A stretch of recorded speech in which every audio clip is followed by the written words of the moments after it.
Nous allons maintenant passer à l'analyse d'un cas pratique qui va montrer à quel point il est utile d'utiliser un plan avant de se lancer dans la rédaction d'un écrit. Nous allons lire une lettre telle qu'elle a été rédigée par un supérieur hiérarchique qui tenait à fixer à un de ses collaborateurs des objectifs annuels. Il a écrit la phrase suivante.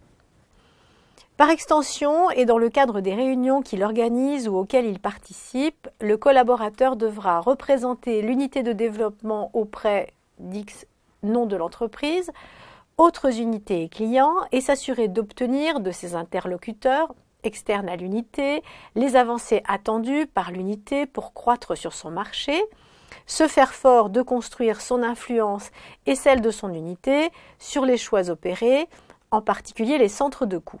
Cet écrit semble peu efficace.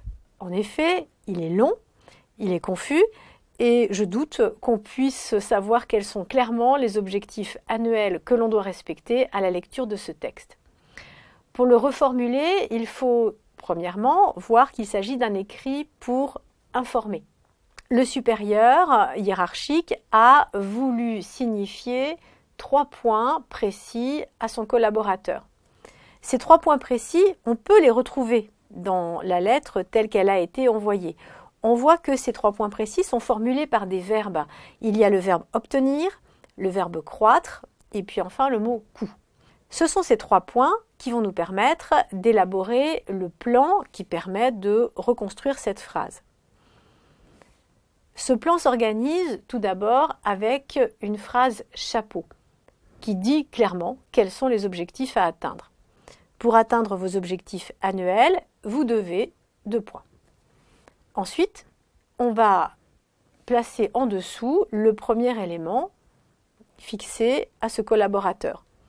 Développer l'activité commerciale de votre unité en la représentant auprès du groupe ou des clients. C'est le premier objectif. Ensuite, il suffit de faire à la ligne tiret et de donner le deuxième objectif. Construire un savoir-faire et une influence pour obtenir de la part d'entités tierces des informations utiles à votre métier. Et enfin, le dernier point arrive avec une troisième phrase, intégrer la dimension financière dans tous les dossiers développement commercial.